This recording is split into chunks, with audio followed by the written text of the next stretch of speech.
Dears, welcome back to Arcanex. So, മക്കളെ അങ്ങനെ 10th ക്ലാസ്സിലേക്ക് നിങ്ങൾ എത്തിയിരിക്കുകയാണ്. എന്തൊക്കെ കാര്യങ്ങളാണ് കെമിസ്ട്രിയിൽ പഠിക്കാനുള്ളത്? ടെക്സ്റ്റ് ബുക്ക് മാറുമോ? ഇത്തവണ A+ കടുക്കോ? കുറെ കാര്യങ്ങൾ പറയാനുണ്ട്. ഒരുപാട് ഡൗട്ടുകൾ നിങ്ങൾക്കുണ്ട്. ആ ഡൗട്ടുകളൊക്കെ നമ്മൾ ക്ലിയർ ചെയ്യാൻ പോവാണ്. കറക്റ്റ് ആയിട്ട് വീഡിയോ മൊത്തം റെഡി അല്ലേ? യെസ്. മക്കളെ നിങ്ങളെ ഒരിക്കലും പേടിപ്പിക്കുകയല്ല. പക്ഷേ ഇതറിയാണ്ട് 10th കടന്ന് നിങ്ങൾ പഠിച്ചു തുടങ്ങിയിട്ടുണ്ടെങ്കിൽ അവസാനം A+ ഇല്ലാതെ വിഷമിക്കേണ്ടി വരും അല്ലേ? യെസ്.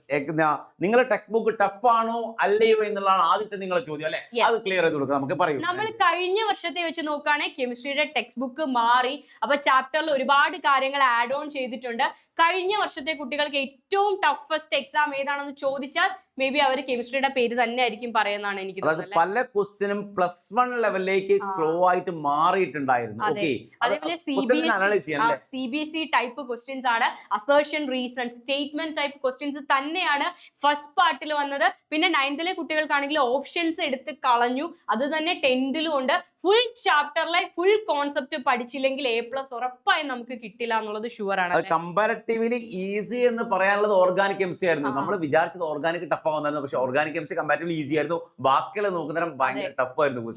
അപ്പോ നിങ്ങൾക്ക് ഈ വർഷം പഠിക്കാനുള്ളത് 7 ചാപ്റ്ററുകളാണ്. മക്കളെ ടെക്സ്റ്റ് ബുക്ക് മാറുന്ന ഒരുപാട് കാര്യങ്ങൾ ഒരുപാട് പേര് പറയുന്നുണ്ട്. പക്ഷെ നമുക്ക് പറയാനുള്ളത് ഇനി ടെക്സ്റ്റ് ബുക്ക് മാറാനുള്ള സാധ്യതയില്ല. ടെക്സ്റ്റ് ബുക്ക് മാറാൻ സാധ്യതയില്ല എന്ന് പറയാൻ കാരണം റീസൺ ഉണ്ട്. അത് പ്രിന്റ് ചെയ്യണം, നിങ്ങളെ കയ്യിലെത്തിക്കണം. അത് വലിയൊരു പ്രോസസ് ആണ്. അത് 1 മാസം കൊണ്ടോ 2 മാസം കൊണ്ടോ നടക്കുന്ന സംഭവമല്ല. ഒരുപാട് സമയം എടുക്കുന്നത്. സോ ടെക്സ്റ്റ് ബുക്ക് മാറാനുള്ള പോസിബിലിറ്റി വളരെ കുറവാണ്. അതെ, എങ്ങാനും നിങ്ങൾക്ക് ചെറിയ എന്തെങ്കിലും ടോപ്പിക്സുകൾ റെഡ്യൂസ് ചെയ്ത് കളഞ്ഞെങ്കിൽ മാത്രമേ ഉള്ളൂ. പക്ഷെ ഈ ചാപ്റ്റേഴ്സ് 100% ഒരിക്കലും മാറാൻ പോകുന്നില്ല. കഴിഞ്ഞ വർഷം ടെക്സ്റ്റ് ബുക്ക് മാറുന്നതിന് മുൻപും ഇതേ ചാപ്റ്റേഴ്സ് തന്നെയാണ് 10th ക്ലാസ്സുകാർ പഠിച്ചത്. ചാപ്റ്ററിന്റെ ഓർഡർ ഒന്ന് മാറ്റി കൊടുത്തു. അതേപോലെ കുറച്ച് ടോപ്പിക്സ് ആഡ് ഓൺ ചെയ്തു എന്നുള്ള വ്യത്യാസം മാത്രമേ കഴിഞ്ഞ വർഷം സംഭവിച്ചുള്ളൂ. അതിൽ ആദ്യത്തെ ചാപ്റ്റർ എന്ന് പറഞ്ഞാൽ ഓർഗാനിക് കെമിസ്ട്രി ആണ്. നിങ്ങളെ കുഴക്കുന്ന ചാപ്റ്റേഴ്സിൽ 1-2 ചാപ്റ്റർ, ഫസ്റ്റ് ചാപ്റ്ററും സെക്കൻഡ് ചാപ്റ്ററും ഓർഗാനിക്കിൽ നിന്നാണ്. മൂന്നാമത്തേത് പീരിയോഡിക് ടേബിളിന്റെ ചാപ്റ്റർ. അപ്പൊ 9th പഠിച്ചപ്പോ ഈസി ആണെന്ന് കരുതും. പക്ഷെ അതെ, 10th ക്ലാസ് പഠിക്കുന്നതിന് നിങ്ങൾ ഈസി ആയി കരുതും. പക്ഷെ അതിലെ ക്വസ്റ്റ്യൻ ആയിരുന്നു ഈ വർഷം ഏറ്റവും കുട്ടികളെ കുഴക്കിയ ക്വസ്റ്റ്യൻ ഈ പീരിയോഡിക് ടേബിൾ എന്നായിരുന്നു.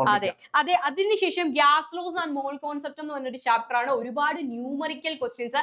അതിൽ സത്യം പറഞ്ഞാൽ +1 പഠിക്കുന്ന പല ടോപ്പിക്സും ഇപ്പോ 10th ക്ലാസ്സിൽ നിലവിൽ ഈ ചാപ്റ്ററിലുണ്ടല്ലേ. മക്കൾ ഇതൊന്നും പറഞ്ഞ് പേടിപ്പിക്കല, കരുതിയിരുന്നാൽ മാത്രമേ നമുക്ക് നല്ലൊരു മാർക്ക് വാങ്ങാൻ പറ്റൂ. നമ്മൾ പറയുന്നത് ഈ വെക്കേഷനിൽ തന്നെ നിങ്ങൾ പഠിച്ചു തുടങ്ങുക. ഇല്ലെങ്കിൽ കെമിസ്ട്രി 100% ടഫ് ആകും കുഞ്ഞുങ്ങളെ. A+ ഒരിക്കലും കിട്ടില്ല. അത്രയും ഒരുപാട് കോൺസെപ്റ്റുകൾ കെമിസ്ട്രിയിൽ പഠിക്കാനുണ്ട്. ചോദ്യങ്ങൾ വരുന്നത് ഇൻഡയറക്റ്റ് ആയിട്ടാണ്. നമ്മൾ 9th ടഫ് തന്നെയാണ്. പക്ഷെ 10th കെമിസ്ട്രി നിങ്ങളുടെ സീനിയേഴ്സിനോട് ചോദിച്ചു നോക്കുക. അത്രയും ടഫ് ആയിട്ടാണ് ഈ വർഷം ചോദ്യങ്ങൾ. അതായത് നിങ്ങൾ ഉടനെ തന്നെ പഠിച്ചു തുടങ്ങാൻ നമ്മൾ ബേസിക് ക്ലാസ്സുകളൊക്കെ പ്രൊവൈഡ് ചെയ്യും. ടെക്സ്റ്റ് ബുക്ക് നന്നായിട്ട് പഠിച്ചു തുടങ്ങുക. ഇപ്പൊ തന്നെ തുടങ്ങിയാൽ മാത്രമേ A+ കിട്ടൂ. അത് 100% ഉറപ്പാണ്. ഓണം എക്സാം കഴിയുന്നതോടെ നിങ്ങൾക്ക് മനസ്സിലാകും അല്ലെ. Electro chemistry, metals, compounds of the industrial importance, 7 ചാപ്റ്ററുകളാണ് പഠിക്കാനുള്ളത്. പബ്ലിക് എക്സാമിന് ഏകദേശം ഈക്വൽ വെയിറ്റേജ് ആയിരിക്കും എല്ലാ ചാപ്റ്ററിൽ നിന്നും വരാനുള്ളത്. അപ്പൊ ടൈം കളയരുത്. അത്രയും ടഫാണ്. വേണമെങ്കിൽ നിങ്ങൾക്ക് ഗൂഗിളിൽ കഴിഞ്ഞ വർഷത്തെ SSLC ക്വസ്റ്റ്യൻ പേപ്പർ ഒക്കെ എടുത്തു നോക്കാം. അത്രയും ടഫ് ആയിരുന്നു അല്ലെ. അപ്പൊ തുടങ്ങുക, നന്നായിട്ട് പഠിച്ചു തുടങ്ങുക. നല്ല പോസിറ്റീവ് എനർജിയിൽ കറക്റ്റ് ആയിട്ട് പഠിക്കാം അല്ലെ. All the very best. By.